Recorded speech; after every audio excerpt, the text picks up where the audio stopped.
Greetings, I am Anala D, your Let's Talk About It broadcast host. Several weeks ago, we had the honor of speaking with a pioneer and visionary who remained resolute in his mission to own an all-natural spring water aquifer, operate a state-of-the-art bottling operation, and bring clean water to the public while building wealth. Despite facing countless rejections and barriers, this individual never gave up. With a fierce determination fueled by a passion for providing clean water to those in need, this one man's effort symbolizes a beacon of hope for those plagued by seeking financial resources to start a business. Today, you will hear one man's story of his unwavering commitment to making clean drinking water available to our communities. I introduce to you Mr. Percy Jones Jr., founder and chairman of Prevail Water. So, Mr. Jones, share with the audience today, share how you first discovered you wanted to provide fresh, clean water to the public. Tell us about that. How did that all get started? Another, it is always with me, it's always it's an emotional story from the beginning. But after we get through the emotional part of it, it's where the rubber meets the road, that water is one of the two precious elements that we must have for life. It's water and air. And at the early age of 6, I was raised on a farm. And there was always a lot of chores to do on the farm. And one day my mother, and I remember this so clearly, my mother was a very strong lady who was family oriented since her age of 13. Wow. Her mother passed, and she and her older sister became the mothers of the family. So she always had a keen eye as to what should go into your body. And the area, the house where we lived on the farm, there was a well. But out of that well flowed brown water. Wow, brown. Yeah. And that was not uncommon in that region. But my mother just refused to give her children or to cook with that water. She was even fussy about even washing clothes with it. And when she summons me into our little small kitchen, there was always 2 pails sitting in the corner that we would use to draw the water from the well. And she looked at me and she said, "Son, among all the other things chores that you do here on the farm, your first choice is going to be take those 2 pails sitting over there." And there was a pump I guess it was located less than half a mile up on the hill from where we lived. And she knew that out of that pump flowed what she called clear water. Ah, clear water. Clear water. So she said, "And you'll go take these 2 pails and go up the hill to that pump." And she emphasized, "Bring them back full."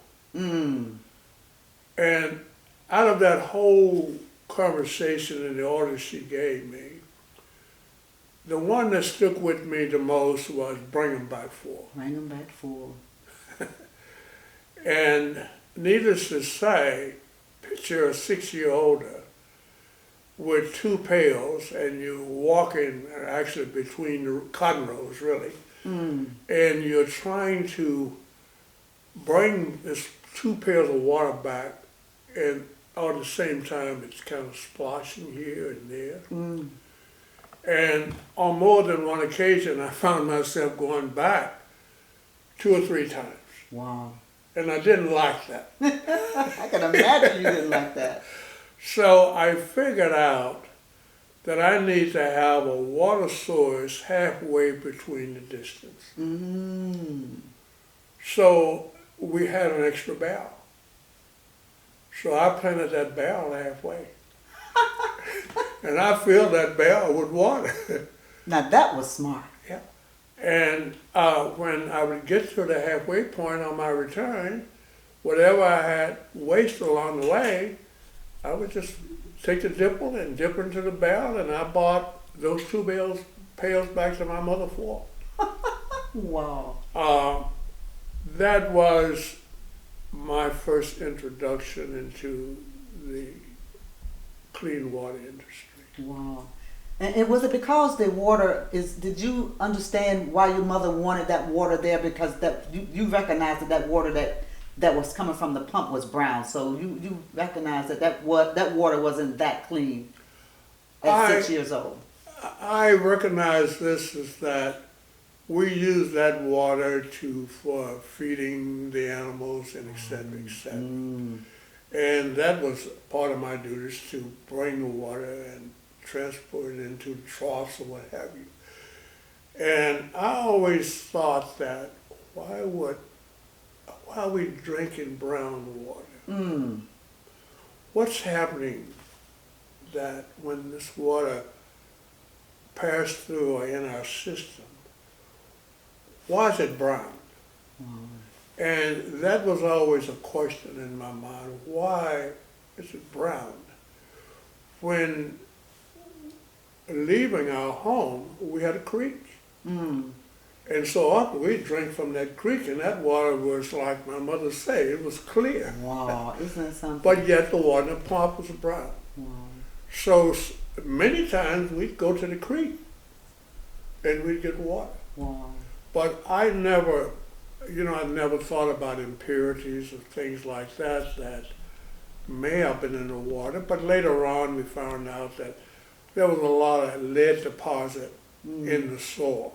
Wow. So the water, the brownness was caused because of iron. Wow. In the pump water. Yes. Wow. So that was iron. Wow. You know, it's amazing that even as a child, his mother, Mr. Jones' mother, was teaching him about clean water in her own way. That is just wonderful. So that's where you got that whole concept. I want clean water. That is absolutely correct. Wow. I often refer, and I do. I used to call my mother Mary Lee. Mary Lee. So I still thank Mary Lee today. When I look at her picture over there, Introducing you to clean water.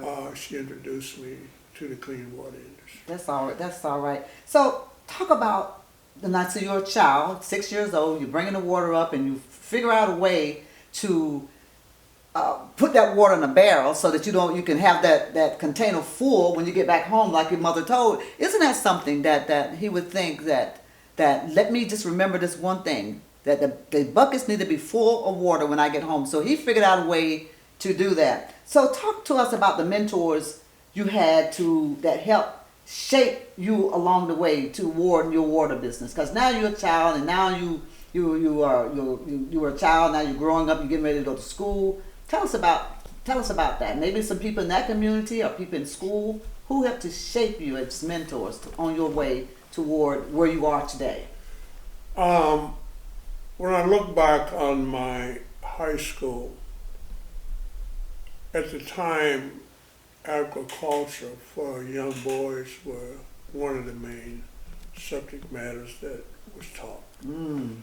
And there was, my teacher name was Mr. Yarborough.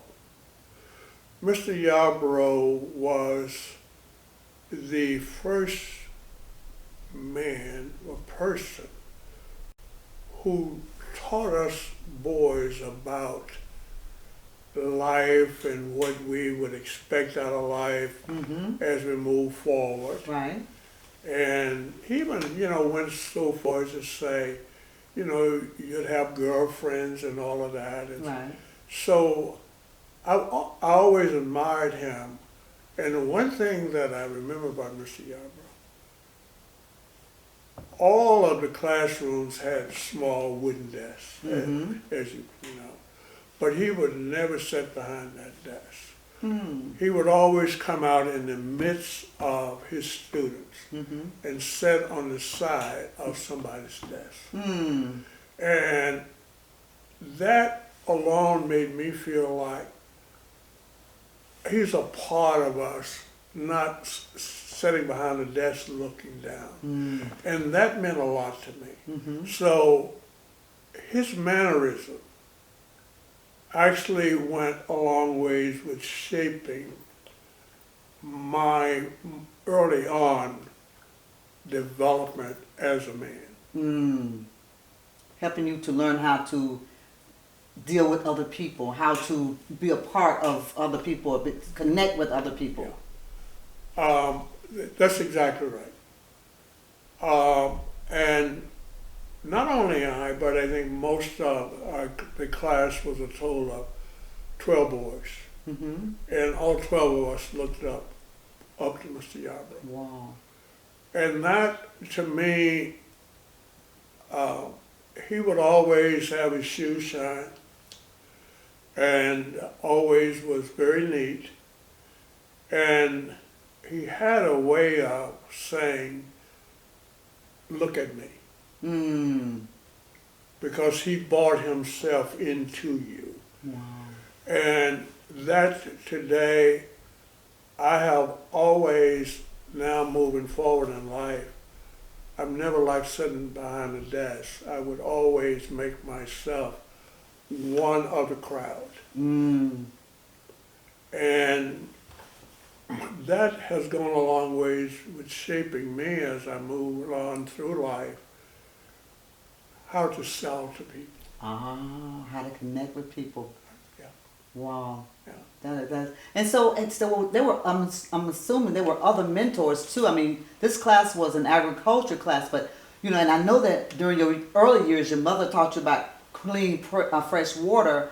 Then here's the teacher that's teaching you or demonstrating how you connect with other people, which made it easier for you to sell. So, what were some of those other mentors out there that you connected with to help you actually get into that water business? Oh, what you mean moving forward to the water business? Mm-hmm. Well, understand that I had 2 careers before I finally opened up my first bottled water company. Wow. Okay, tell me about that. When my family relocated from the South, we relocated into the Pennsylvania, Trenton area. Ah, you went north. Yeah. Okay. Family moved north. And in fact, I completed my high school at the largest school I had ever seen in my life. At the age of 16, I was going into 12th grade. Wow. So after graduating from school, I thought I was going to go into one branch of the service. Mm.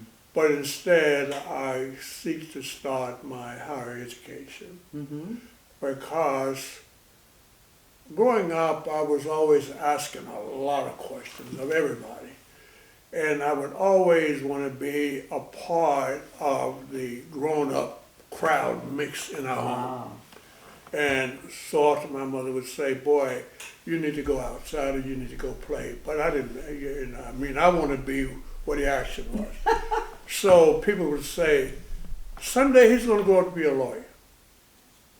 And after graduating from high school, I went on to Rutgers for a short period of time to pursue a law degree. Mm.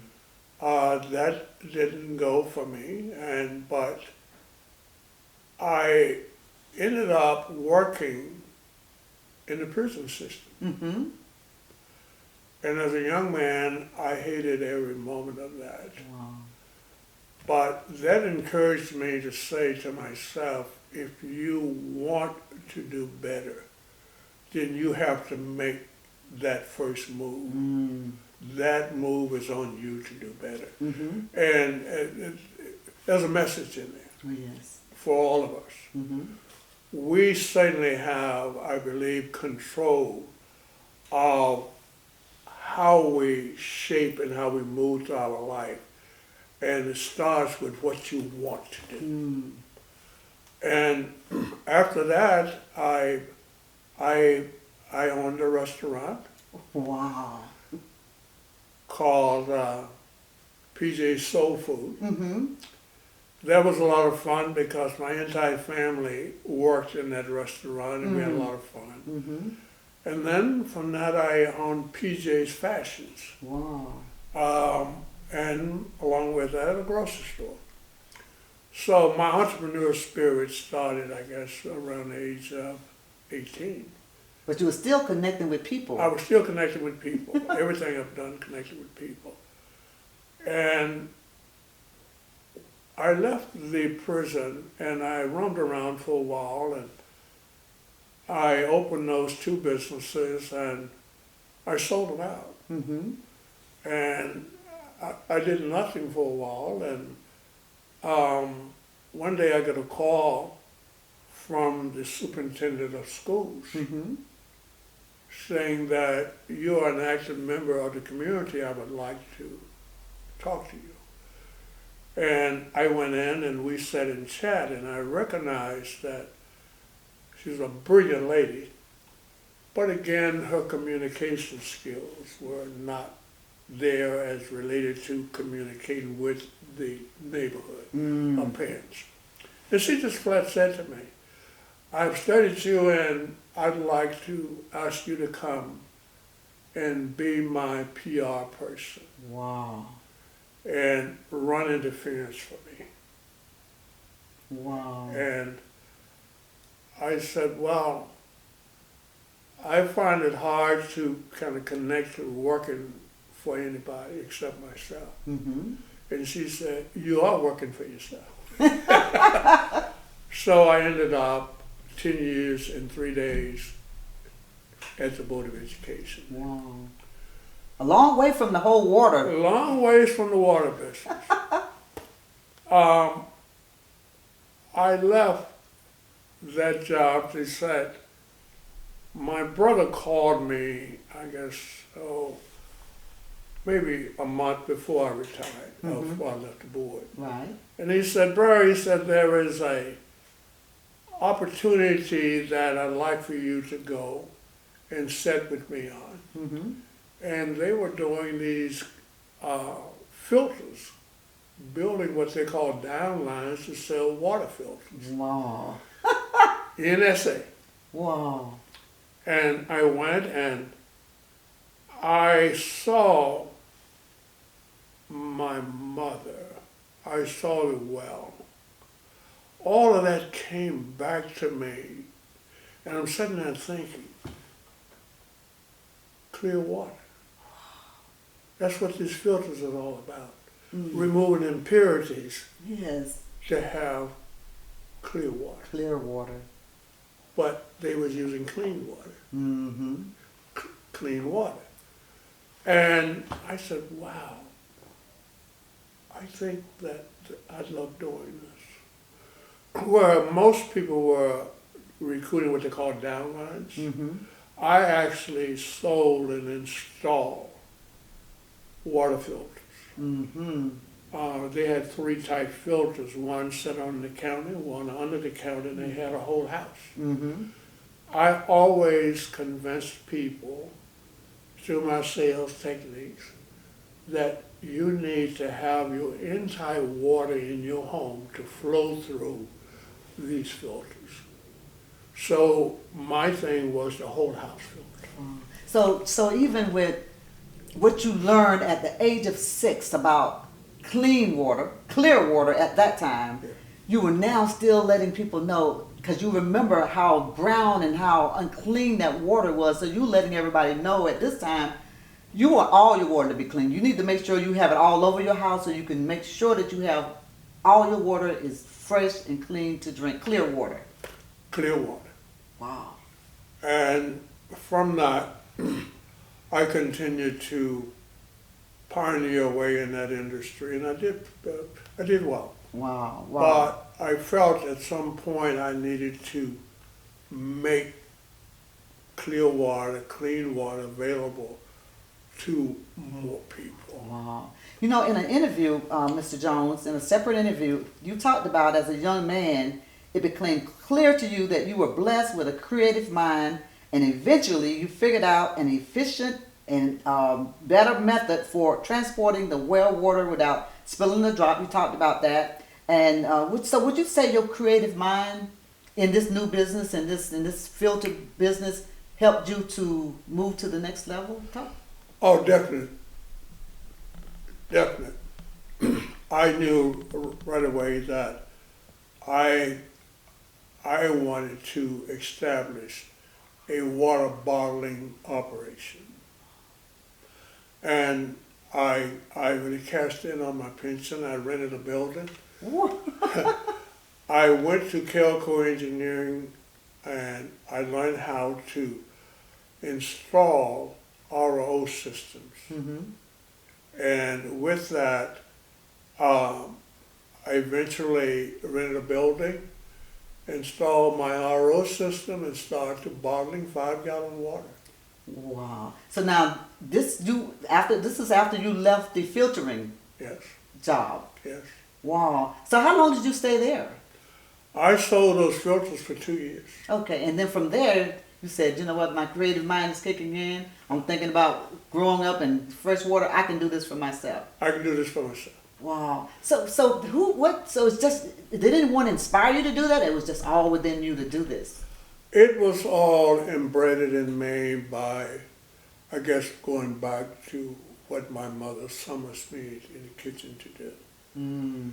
And I felt that everyone had and have a right to have clean water.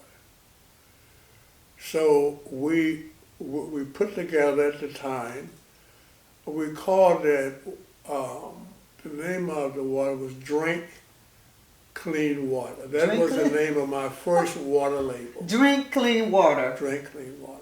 Wow. So how did that business do? Tell me, did you have clients? Did you have customers? That business, I used to think back to say, why didn't I do this earlier? Mm. After installing the RO equipment and setting up the bottling equipment in the building, I made sure that my sons and families, like I did with the restaurant, Right. I created jobs. Mm. And my two sons, Maurice and Christopher, Mm-hmm. they were my first bottled water fillers. They ran the filling operation. And you ran the sales, I bet. I ran the sales. And because they were teenagers and involved in, community sports Right, and going right. to school. So they hated every moment of it, but they never refused to do the job that their father asked them to do, was run the 5-gallon filling line. Wow. And from that, we went on to establish a huge business, selling 5-gallon water to the casino trade in Atlantic City. Wow. Wait, let me make sure for our audience, we want to make sure we got that clear. So you went from leaving this job, cashing in your pension, renting your building, installing the systems, and now the water systems, and now you are providing water services to the casinos. That's exactly right. Wow. Yeah, that was, at the time the casinos was coming on big in Atlantic City, and there was a mandate that the state had that the casinos should make every effort to do business with minority business. Okay. But most of that was kind of, halfway enforced and done. Mm. But with the water, I saw that there was room to grow. Mm. And when I looked at a target market, I said, there's a mandate for the casinos. Mm. And that is where I made my mark. Wow. We sold uh, water to, there was a total of 12 casinos. We furnished water for 11 of those casinos for a period of 8 years. Wow. And not this. I'm sure you had to hire additional people by now because now you're doing. Oh yes, after the family, there was a person that so dear to my heart. Gene Lewis walked in my office one day. Mm-hmm. Gene is probably one of the most brilliant minds I've ever met in my entire life. Mm. He had been with Westinghouse, Mm-hmm. and he was kind of between jobs. Mm-hmm. And he came in one day and he says, I want to work with you. And I said, are you looking for a job? He said, no, I'm not looking for no job.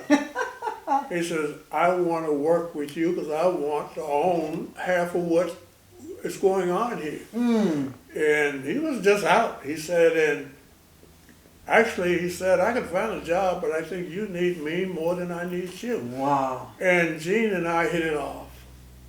And so now there was not one thing that ever would go wrong in that bottling operation or outside of that bottling operation that he could not bring a solution to. So we became partners in drinking water. Wow. But there was others. I had some brothers, like my brother Paul, Mm-hmm. and there was others who really saw the value in what I was doing. So there was quite a lot of people who joined in that effort. That's right. Wow. Now what? That is amazing. So you have this Gene Lewis walks into the office, wants to become a partner. So now, whatever challenges you have, he's kind of working those things out. But I'm sure there were a lot more challenges in your story in that business. So talk about that. Talk to the audience about those challenges and how you overcame them. Yeah, there were, as you say, there were many challenges, but when you have determined that you will actually work through whatever challenges are to reach your destination. Mm. And with that in mind, I never felt that there were a lot of challenges, but I always felt that we were always pioneering. Mm. Because there were no other people or person looked like me in that industry. Wow. So I always thought that, what am I going to have to do to be recognized as a major supplier of clean water? Mm. And what does that mean? I mean, how do you get there? Well, one thing that I always thought that when you provide a good service to someone, That's right. they recognize that. So my biggest challenge was, back in the day in the area where we lived, Great Bear was the king of all waters. I remember that. Bottled water. And it was pure spring water. And I remember I was so excited after we finally worked through the packaging, and I never focused on the source of water. Mm. I knew we had the RO system and was able to tie that into the municipal water supply. Mm-hmm. Going through the RO process, it's going to remove all of the impurities from the water. Right. I never thought that I would be sitting at the desk of a purchasing person with one of the largest supermarket chains in the area. Wow. And I'm sitting there and I'm introducing him to myself and my purified water. Mm-hmm. And he looked at me and he said, "Sir, please let me understand." He said, "Your source of water is the Trenton Municipal Water Supply?" Mm. I said, "Yes, it is." I'm proud. He said, I said, "But it has gone through a reverse osmosis system, which makes it a very clean water." Mm-hmm. He said, "Sir, I'll ask you again." He said, "Do you expect me to put water, tap water, in a bottle on my grocery store shelves and ask people to buy?" That was probably one of the most deflating moments Mm. because I didn't have an answer. Mm-hmm. And actually, he left the office while I was still trying to get my stuff together. Wow. And I left that office feeling like, what have I done? Mm. What have I done? Well, then the 20 ounce and the 1.5 liter size water was popular. Mm-hmm. And I said, I can't sell this Mm. because my source, and I can't get away from the source being the river water. Right. But then there was a light that kind of went off in my head, and I began to do some more studies on what is purified water. Mm-hmm. And what led me to do that is saying the word pure. Mm. So if the first word is pure, then fight, I need to find a way to sell that. And I did. Wow. How did you do that? Well, I went back and I looked at it, some of my teachings early on at Kelco. Mm-hmm. And water has two functions. Mm-hmm. It's hydration Mm-hmm. and cleanliness. Mm. And that became my selling point. Hydration and cleanliness. And cleanliness. Wow. And that became a selling point. And no one could dispute that. But you were still selling the same water. I was still selling the same water. But when I went back to the same purchasing agent, I said, I feel like I was not thorough enough with you. Would you be kind enough to give me another appointment? And he said, "Sir, what's the difference?" I said, "The difference is I don't believe you understood what I was presenting to you. And I'm asking for an opportunity to come back so that at least you understand." Mm-hmm. And when I went back, I talked about those two functions. And I talked about I can document what's not in my water. Mm. My water is free of. And I was able to name the contaminations in water. I just ran them down. Wow. And I said, what would you prefer your family to have? Something that you know that's not in your water? Would you prefer your family to have something that you don't know what's in the water? Mm. And I saw him begin to change. Mm-hmm. I saw the expression on his face change. Mm. And he said, if I agree to put water in our stores, he says, how much marketing money do you have?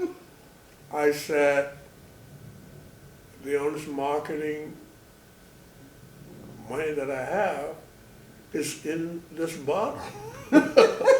But I said, along the way I said, people normally when they buy something and it's different, people ask questions. Mm-hmm. I said, so I would ask that I have an opportunity to speak to your salespeople. So if they ask, well, what is purified water? Not that I'm asking them to be my salesman, but I would love to have the opportunity for them to understand how to answer that question. And that took on a roll. Wow. That took on a roll. And then we began to bottle the 5-gallon water. And that was another challenge within itself. Well, yeah, I know one of the stories you talked about is that you and Gene Lewis were delivering the 5-gallon water on the back of a truck. Talk about that. Tell us about how the water, you look in the back and the water's rolling off. And Well, that was a pattern I had when we delivered water to the casinos. Mondays, Tuesdays, Wednesdays were strictly delivery days. Wow. All day long. all day. From one casino to the next, back to the plant. Thursday and Fridays were half delivery days and half sales days for me. And it was my son Christopher when this incident happened. Oh, okay. I would always have my blue suit and my white shirt hanging on a hanger in the back of my delivery truck on Thursdays and Fridays. I would deliver water during the morning. I would stop around midday. I'd go in the back of my delivery truck, change my clothes, and begin to make my sales calls. Wow. And that went well up to a point where there were one purchasing director, and I would call the name of the casino, but he would never agree to see me for a sales appointment. And I never knew why. But I decided that I'm going to camp out in his office. Wow. And I did. I went to his office on a Thursday around 2 o'clock. And I sat there. He knew I was there. And most of the sales office would close around between 5 and 6. And the receptionist in the office, she put on her stuff and left, and she said, "Sir, I'm leaving now." And I said, "Well, thank you." And I just sat there, so finally he came out of his office. Had to go home eventually, didn't he? And he said, "Are you still here?" And I said, "Yes, sir, I'm still here." He said, "Well, the office is closing." I said, "There's nothing in here I want to steal. I'll be in here when you come back tomorrow morning." He said, "No, you won't." So he had me escorted out of the office. And I said, "Please put the cuffs on me, because I'm not going to go wilderness. I'm not going to volunteer to walk out of here. You're going to have to carry me out of here." I said, "But before you do, please note that I've already asked the local newspaper to come because I felt it was going to be a problem." I said, "So when I walk out of here, I want to be in cuffs. And the newspaper will pick this up." I said, "Then they're going to ask me." I said, "I'm simply going to say that your casino refused to buy from a black man." Wow. Wow.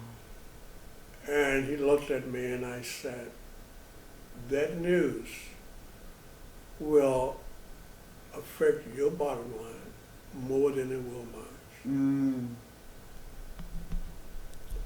And he said, "Well, you never talked to it and explained to me that way. Why don't we just go ahead and get this done?" And those were some of the things that, one was the brand, purified water versus spring water. Mm-hmm. That was a huge, that was a huge struggle to overcome, Mm. to sell purified water on the East Coast. The West Coast, it was pretty much common, Okay, but only because of your water source mm-hmm. being whatever municipal source that you were drawing your water from. Well, did you find that? Did you ever have any challenges with being a person of color, selling your water to the industry, to people like the casinos or some other stores, major stores? Did you have to break those barriers as well? Oh, definitely. Well, definitely. Um, that starts when you wake up in the mornings and you prepare yourself to go to work. That you say, today is my day, and I'm going to make it a successful day.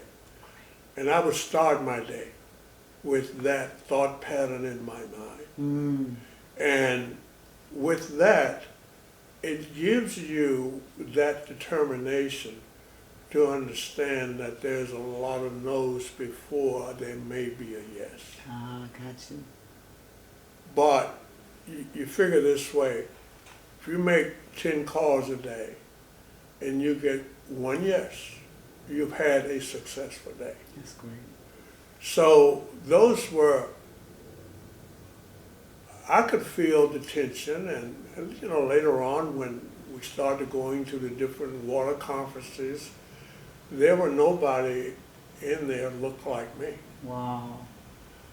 But I always felt that be very knowledgeable, Percy, of who you are, what you're doing, and be able to explain to others what you're doing and what you're selling.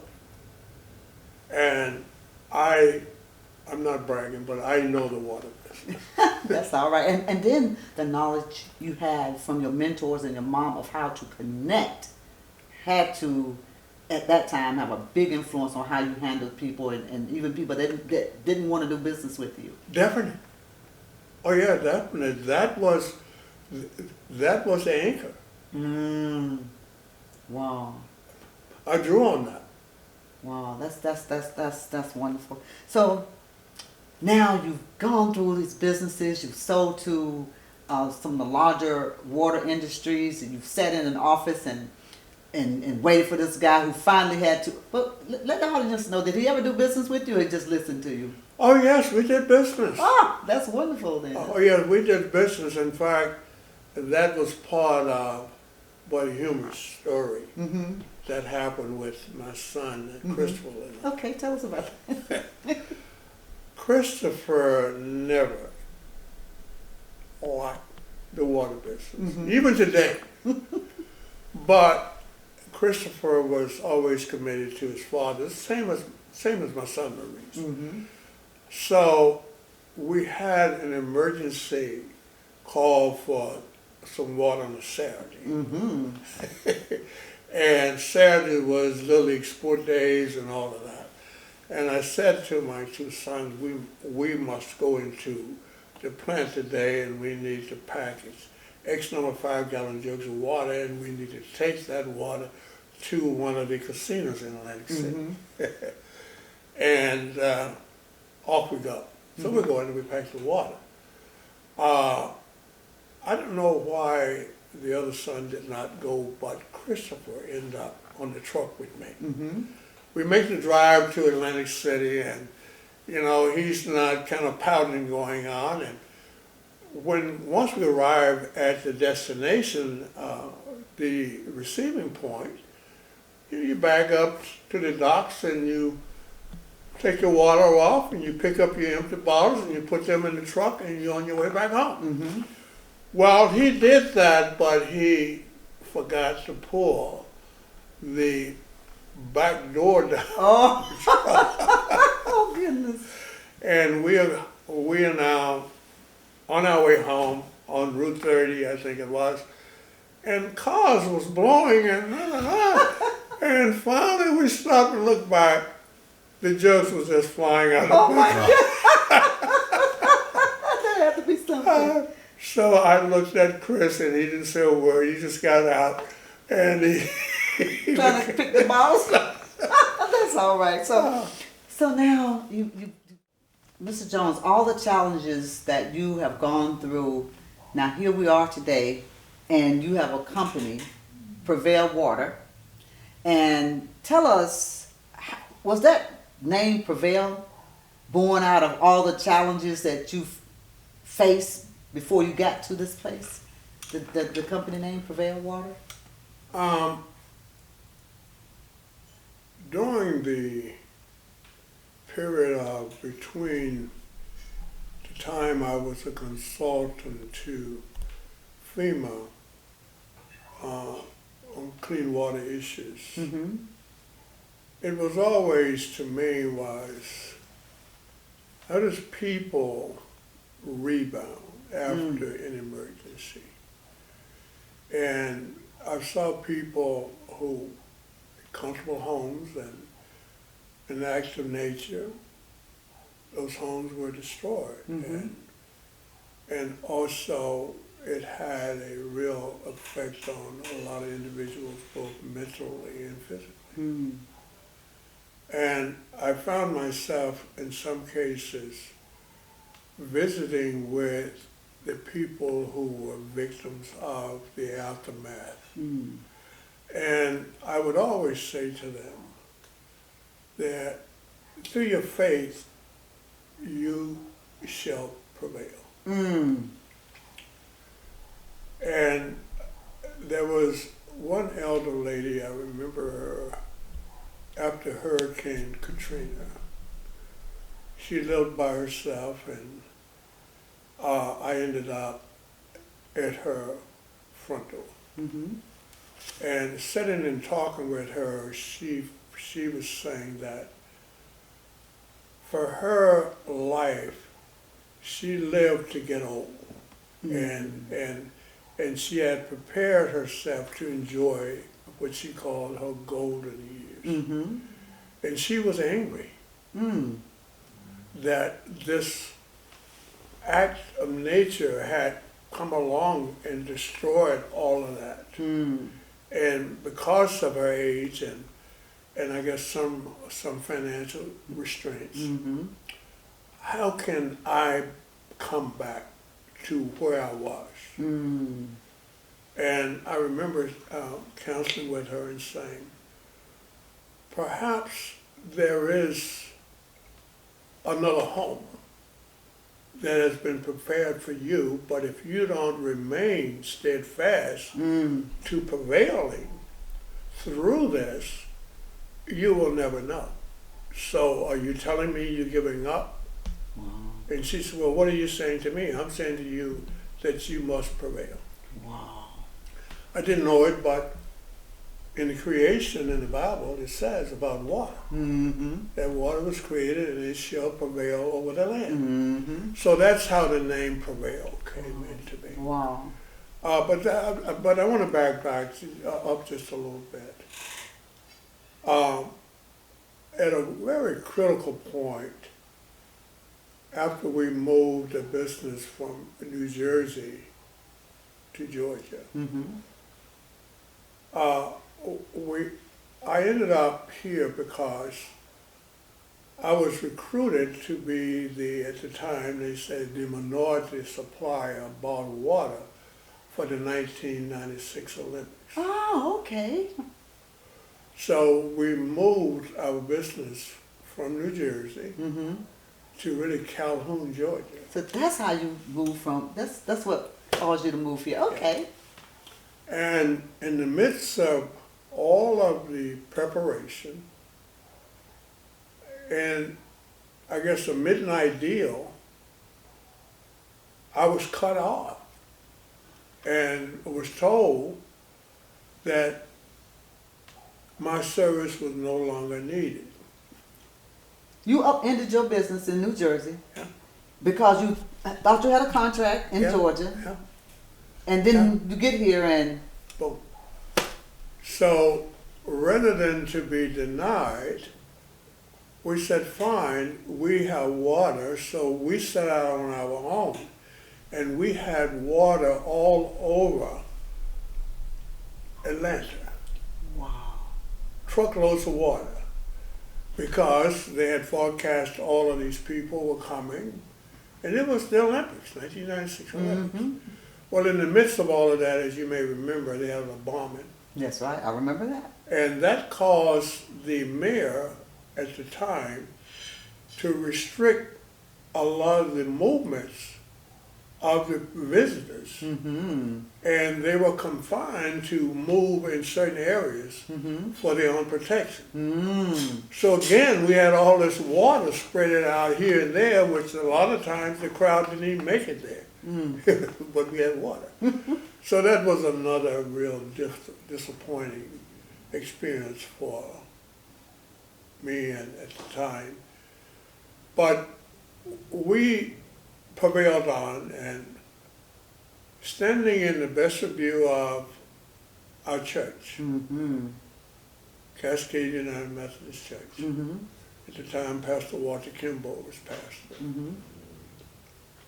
We're standing in the vestibule, and one day, and one Sunday, and here's this person walks up with a hand extended and saying, "Hi, I'm Vicky Bone. Mm. And I've heard about you and your story. Mm-hmm. If there's anything I can ever do to help you, please let me know." Mm. And that was 19 years ago. Wow. And so with that, Prevail Water is now moving forward. So tell us about from the date that you met Miss Bone to right now where you are, because now you're moving into 225. But before we do that, let me ask you this question. With Prevail, have you encountered any of the challenges that you also encountered, 20 years ago? Has it gotten better for you in business? Oh, no, because the bottled water business exploded about 10 years ago. Okay. Today, that's about a $37 billion industry, the bottled water industry. Mm-hmm. And now there's a lot of strict rules and regulations that was not in play at the time in New Jersey and at the early times Mm-hmm. here in Georgia. Mm-hmm. So the barrier to entry, Mm. which is beyond the capacity that normally people think about borrowing dollars from SBA. Mm-hmm. Normally there's probably maybe $2.5 million, maybe tops. Mm-hmm. But for what we now have in place, we suddenly was over the limit of what SBA is accustomed to lending. Mm. I'm going to say people of color. Mm. So there were some challenges, not only because of the entry into the business, into the water business, but also because of the rules that you encountered with SBA's loaning money to. Well, yes, and that's still a battle for today. But as we look at today, because of news media, there is more and more attention being drawn to clean water. Mm. And kind of fast forward, Flint, Michigan. Yes, Flint. Yeah, yes, it's been in the news a lot. Yeah, I went to Flint, Michigan. I was on public TV in Flint, Michigan because I offered a solution at the time to bring people clean water. This is before the problem got so huge. Well, it was after the problem. Okay. Mm-hmm. And there again, it's always competition in everything that we do in life. Mm-hmm. The competition there was great, and we ended up becoming a consultant In fact, the mayor at the time of Flint, Michigan, came to Atlanta. But for some reason, there was a reason why it looked like they did not want to fix that problem. And later on, we found out the reason why.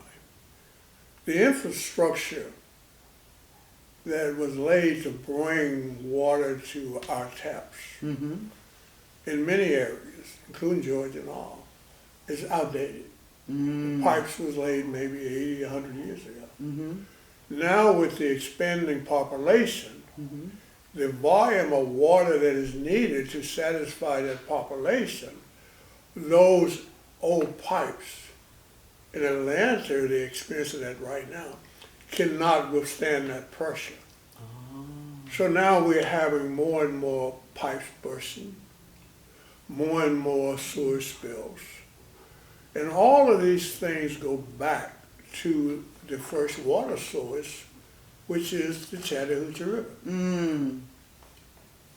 So therefore, a lot of our fresh water sources are now being infected because all of the impurities that water picks up as it passes through the infrastructure coming to our homes, it all goes back into those fresh water sources. So what's the solution to this? Well, certainly the people who are responsible for providing us our public water, potable water, I think they do a good job at the source, but the method that they are still using is very much outdated because we have more and more impurities and chemicals that's in that first water supply. So that has driven the sales of bottled water almost to double digits every year. And there were many people and things that set the groundwork or the platform for Prevail to grow. And I remember one such individual who was a black lady who owned some land, and on her land she had a spring water source. And I received a call back from you, Anella, Yes. that this individual was reaching out and she was seeking consultant help.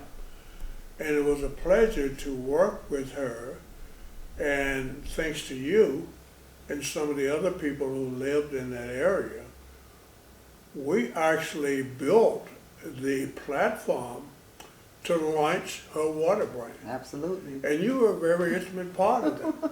I remember that. I remember getting the water in stores and everything, but it was because of you coming in with your expertise in consulting in the water business and all the years of experience that allowed us to get there. So, and looking at that experience and those people that were in your circle has now propelled you to Prevail Water.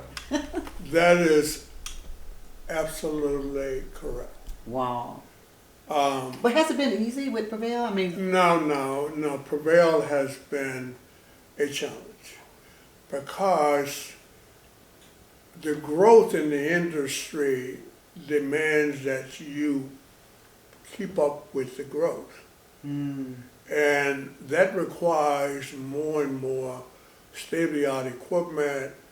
It requires owning your own water source, which today we have a contract to purchase a huge spring water source, along with a large amount of acreage that surrounds that aquifer. And again, the barrier to that has been causing Prevail to be stagnant is the lack of the adequate amount of funding that is required to do that business. wow.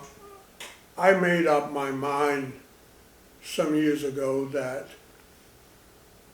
back in the day they had what they call mom and pop businesses. Mm-hmm. And I'm not putting that down because I too at one time was a mom and pop business. Mm-hmm. But I recognize today that with advanced technology, we'll talk about that a little bit, that it is very difficult to be a mom and pop operation in any industry. Mm. Because I remember when that whole change took place, when we saw banks begin to merge, we saw fast foods coming on, That's right. which meant that you needed to be able to service a larger population. And for doing that, you need to have a more quality product, because along with that growth was educated consumers. Mm-hmm. That's right. So my thing was always that in some regions of these United States, and they mostly in a lot of our older cities like Atlanta, Mm-hmm. that the residents who have remained in those areas, they're already cut short because in a lot of cases cannot afford bottled water, Mm. but the water coming out of the tap, because of news media and everything else, the mindset you can't trust that water. That's right. I'm not saying that, that's what the mindset is saying. Mm-hmm. So for us, we needed somewhere in the neighborhood of $20 million. Mm. And we're still seeking those funds today Mm. to build a 100,000 square foot building Mm-hmm. at this aquifer, Mm-hmm. and to put state-of-the-art bottling equipment in that facility to turn out the volume of water and the quality of water that would allow us now to become the first African-American owned water company Wow. to do this. Wow. In fact, I was the first African-American to own a water bottling plant, Wow. starting in 1987 In New Jersey. in New Jersey. Wow. And my thing is this, that African American people support every type of a retail operation that exists, Mm-hmm. naturally in the food industry. That's right. But yet, you walk through the doors of your major food retailers, and you will not find a product in the beverage section that is owned by an African American. Wow. I want to ask you a question, and it's amazing that you said that, because I remember growing up like you did, where water was one of the major resources on your property, and so now we're not manufacturing something that was naturally on our property growing up. That is correct, because as usually African American people, usually we become the working component of what someone else is reaping all of the results from. Mm. And that has been the mentality going back to the sharecropper days. I still believe that once individuals who have the power to join what we're doing prevail, then will prevail. Mm. And there's a lot of people out there. That's right.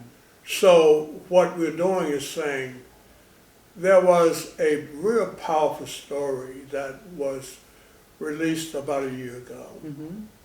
of a black lady, and I think it originated out of Louisiana. Mm-hmm. She talked about dirty water Mm. and what that was doing to the health of the people who lived in that neighborhood. We must, Prevail must, we must bring an end to having people to force themselves to drink dirty water. Oh, that's right. That is off of the scale. So what Prevail is doing now is that we're looking at an international piece, but we're also focusing, we have a black president of our company. And her whole movement and her whole platform is that we must first bring clean water to those who must have it, who cannot go to the tap and get it. It doesn't matter what race or who you are. Right. Because at the end of the day, we're all human, we're all people. That's right. So our thing right now is to complete the purchasing of that land and aquifer, to build that state-of-the-art bottling operation. And you know all about that because you've been a part of that, and thank you.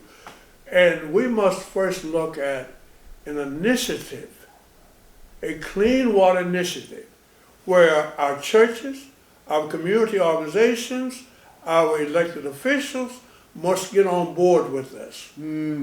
Because we owe that to these individuals whose shoulders we've stood on to be where we are. That's right. I think the government must take a look at providing senior citizens and handicapped people with some type of a voucher. That water can be bought to their point of need. That's an excellent idea. And this is what Prevail is doing. Prevail is looking at, thanks to the members, the team members like yourself, Earl Sorsby, Vicky Bone, Mel Forbes, Chris Jones, on and on. John. We're building that platform.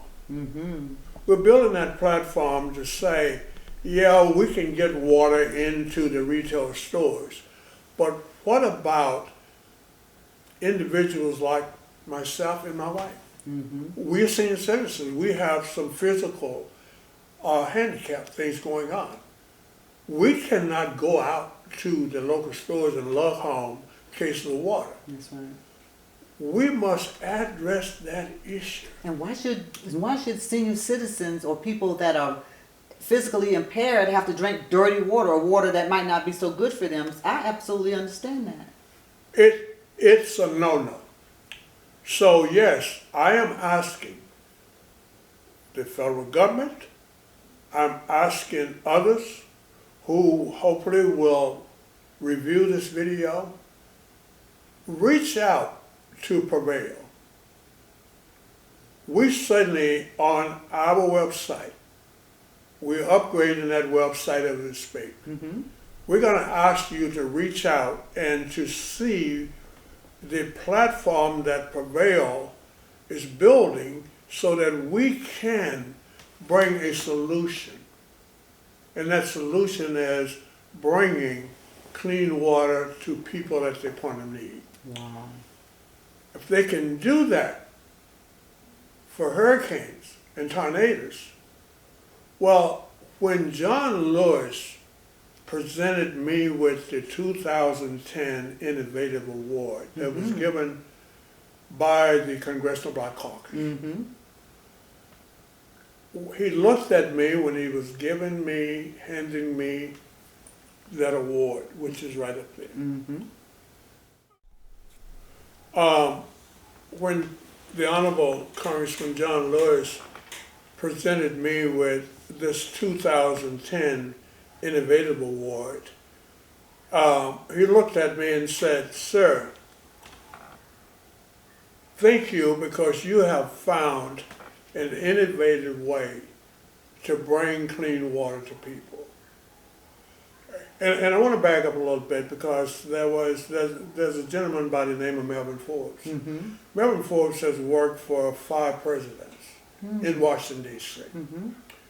I met Mr. Forbes and he was very instrumental, and I want to thank him for presenting my background to the Congressional Black Caucus that ended up with this award being presented to me in 2010. But the real story, I think the Congressional Black Caucus, I think Congressman John Lewis, I think Member Ford. But the focus still remains. We know we have our fresh water sources in the beds of our rivers and lakes because there's been so many chemicals dumped in. I would almost say if we went and took dirt samples on the banks of some of our rivers, we would find that those banks that house that water, I would almost guarantee you we would come out of there with contaminated dirt. Wow. Well, we know that there was a huge infrastructure bill proposed, but I would guess to say there's probably pretty close to 30 million miles of infrastructure pipes laid across this country. So even if that bill moves forward, the time that it's going to take to replace that infrastructure, it's going to be a period of time. Prevail is already saying that we are preparing to become the provider of clean water to the constituents in this country, to the citizens. And so we're looking at advanced technology, we're looking at aquifers, we're looking at state-of-the-art bottling equipment. We are also tying in to one of the largest logistic companies in the world, as we will present a plan to ask and to contract with that logistic company to bring bulk water to the homes of those who cannot physically go out to the grocery stores and other water outlets to lug. Water is, a gallon of water weighs an average of 5 pounds. It's heavy. So if you take 5 gallons of water, 5 times 5, Yeah, that's a lot of weight it is a lot of weight. for someone who is handicapped and elder people to live. We must bring a solution to that. That's right. So is that part of the 2025 initiative is where you are developing? Oh, I know that you spearhead a lot of meetings. Yes, that is. That is wonderful. It's our plan to make this announcement during Black History Month, February 2025, but that is the initiative. It is a huge undertaking, which is going to require a lot of technology, innovative technology. It's going to require the citizens of these United States to get on board with this platform. It's going to require Prevail, those who manage the day-to-day business of Prevail, which every team member, including yourself, has been with Prevail an average of 15 to 20 years and never left. So they are an experienced group of individuals who well qualify to manage the day-to-day operation that's going to be required to create this platform, well, we've already created, to manage all of the different activities all related to clean water on this, what we call a clean water platform. I love that. You know, and just to, when you're talking about this, visions come back to my memory of seeing so many elderly people with little bottles trying to fill them up at water places because they know they can't manage those big, heavy 5-gallon containers of water to get them into their homes and everything. So I think that's just an excellent idea that Prevail is even contemplating and doing this and planning this for seniors and those who cannot pick up a 5 gallon container of water and put it up somewhere and put it on a shelf or put it on one of those water coolers. I think that is just excellent that you're even Yeah, well, thinking of thank that. you. Probably one of the most heartbreaking situations that I experienced during my 37 years in this industry. When I was in Flint, Michigan, most of my relatives, when they migrated from the South, they went to Flint, Michigan, and they worked in the auto industry. And of course, that industry, as you know. But while I was there, I decided to visit the neighborhood where my uncle and his family first landed as their place of domicile in Flint, Michigan. And it's more or less deserted, the street that they lived on. But I was passing one of the 4 homes that is still left on that street. And out of the right eye, I caught a glimpse of look like something moving. And I immediately stopped and I backed up.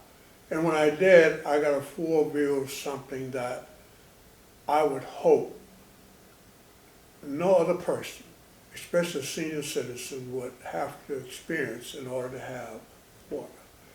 This lady had gone to the point where water was being distributed, and she had gotten 2 cases of water.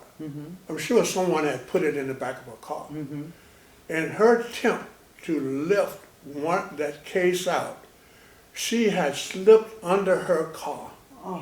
And that case of water was lying right on her right shoulder. And when I saw that, I called out to her and I introduced myself and I said, I'd love to come and help you, but I don't want to frighten you. And she said, sir, I've been here for a while. Please help me.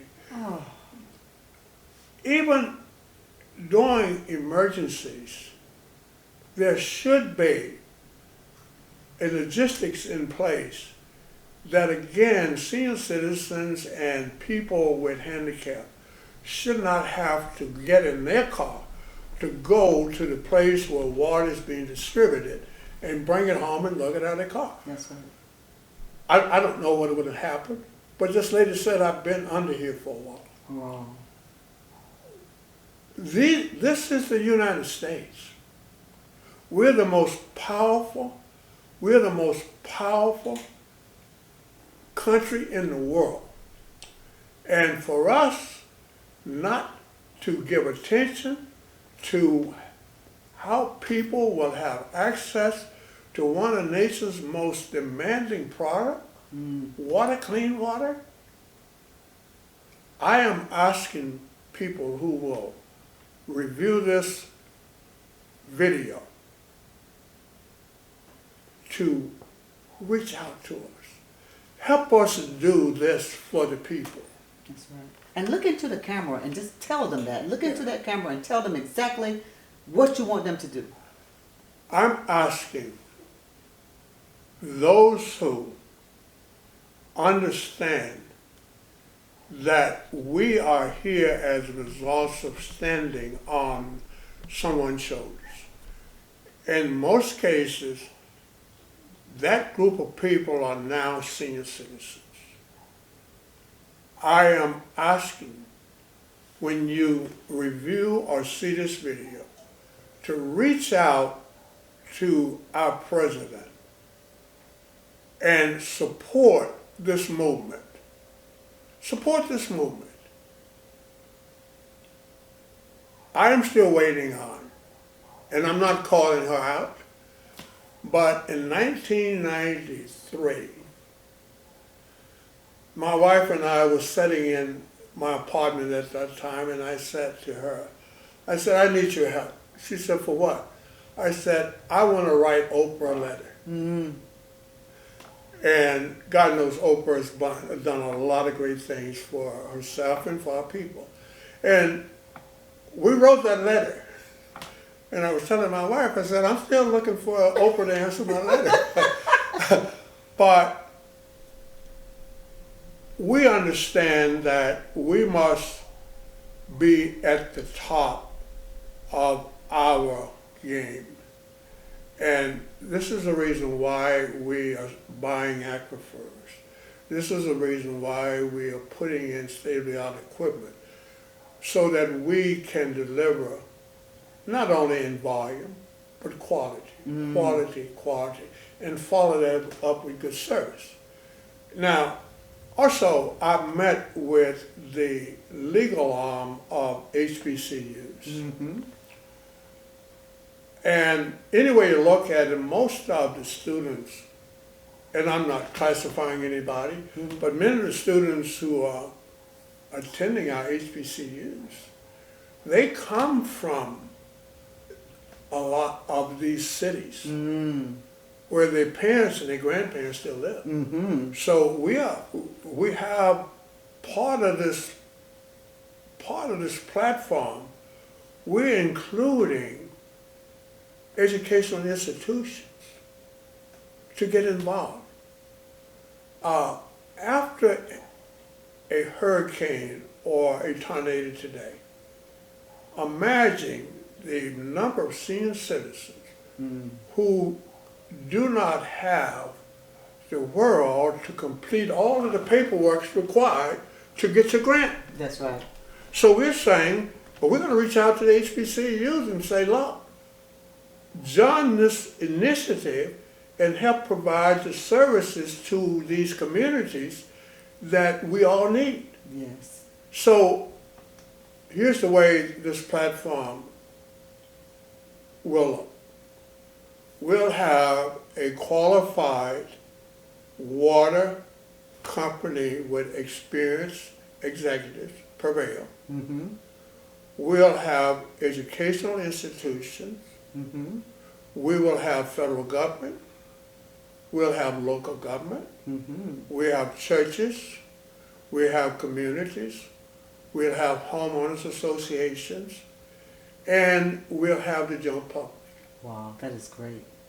And we'll have, with AI today, we are already working with a company to bring a technology app that will help us control all these movements. That's great. So that we can say we are at the top of our game and we are providing this commodity to the mass of people. And there's a message here that still today, and I think I spoke to you about this. I am still wrestling after 37 years with why I have to be what they call certified as to who I am by some agency that I must pay. Even today, many of you retailers, after you go in and you present yourself, the first question, are you a certified minority business? No, I'm a qualified. Minority business. I'm a qualified businessman who brings a product to you. I like that. That's who I am. Say that one more time. You are a qualified. I'm a qualified. The years in my education has already certified me. So I'm a qualified businessman who brings a product that everybody uses. I like that. And that's water. I like it.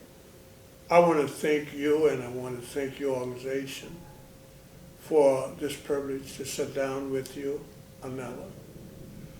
And I want to encourage you to continue, because the more of these stories that you are able to bring to the public, the more and more the public become educated as a result of the problems. Absolutely. Thank you.